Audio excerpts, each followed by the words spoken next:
નમસ્તે મિત્રો, અમે આઈટીઆઈ ભાવનગરમાં ફિટર બેચ એસીસીના વિદ્યાર્થીઓ છીએ. મારું નામ અજય, કિરીટ, ભાર્ગવ, જયદીપ.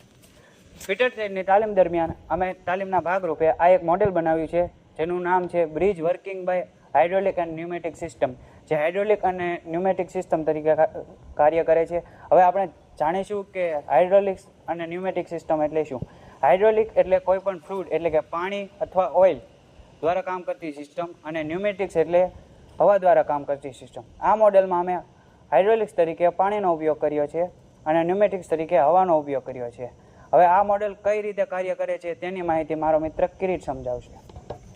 નમસ્તે મિત્રો, હું તમને અમારા પ્રોજેક્ટમાં ન્યુમેટિક સિસ્ટમ કેવી રીતના કાર્ય કરે તેના વિશે માહિતી આપીશ. તો આપણે પહેલાં એ જાણીએ કે આ પ્રોજેક્ટનો ઉપયોગ ક્યાં થઈ શકે. તો જ્યારે આપણે પાણી અને જમીન પરનું પરિવહન એક સાથે સંભવ કરવું હોય ત્યારે આ કોન્સેપ્ટનો ઉપયોગ થાય છે. હવે આપણે આ પ્રોજેક્ટની ડિટેલ માહિતી સમજીએ તો આ પ્રોજેક્ટ આ બ્રિજ પર બે સિગ્નલ આપેલા છે, એક રેડ અને બીજું ગ્રીન છે. જેમાં શરૂઆતમાં ગ્રીન સિગ્નલ ચાલુ હોય છે અને બંને ગેટ પણ ખુલ્લા હોય છે, એટલે વાહનોની અવરજવર ચાલુ હોય છે. હવે આ આખી પ્રક્રિયા ન્યુમેટિક સિસ્ટમ પર કાર્ય કરે છે અને આપણે ન્યુમેટિક સિસ્ટમમાં ફ્યુલ તરીકે વાતાવરણીય હવાનો ઉપયોગ કર્યો છે.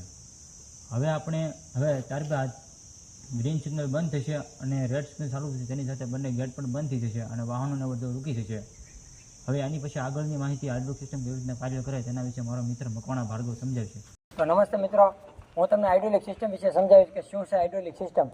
હાઇડ્રોલિક સિસ્ટમ એટલે કે કોઈ પણ ફ્યુલ દ્વારા ઉપયોગમાં લેવામાં આવતી સિસ્ટમને હાઇડ્રોલિક સિસ્ટમ તરીકે ઓળખવામાં આવે છે. અને આ સિસ્ટમમાં, આ પ્રોજેક્ટમાં અમે હાઇડ્રોલિક ફ્યુલ તરીકે પાણીનો ઉપયોગ કર્યો છે અને તે કઈ રીતે વર્કિંગ કરે છે તે હું તમને સમજાવીશ.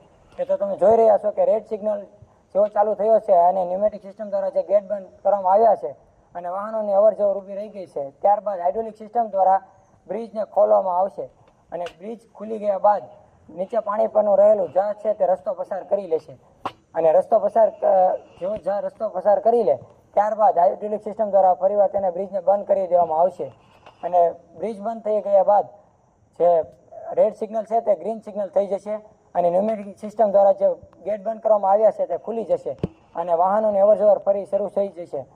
અને આ બ્રિજનો ઉપયોગ ભારતમાં કે ભારતની બહાર કઈ જગ્યાએ આ બ્રિજનો ઉપયોગ કરવામાં આવ્યો છે અને અત્યારે કઈ જગ્યાએ ઉપસ્થિતિમાં છે તે વિશેની માહિતી મારો મિત્ર વેગડ જયદીપ તમને સમજાવશે.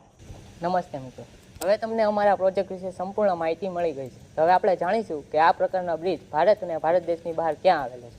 તો સૌપ્રથમ આપણા ભારત દેશની અંદર કોલકાતા સિટીના ખિદીરપુર ખાતે આ પ્રકારનો બ્રિજ આવેલો છે. અને ભારત દેશની બહાર એટલે કે ઇંગ્લેન્ડના લંડનમાં પણ આ પ્રકારનો બ્રિજ આવેલો છે, જેનું નામ ટાવર બ્રિજ છે. આભાર.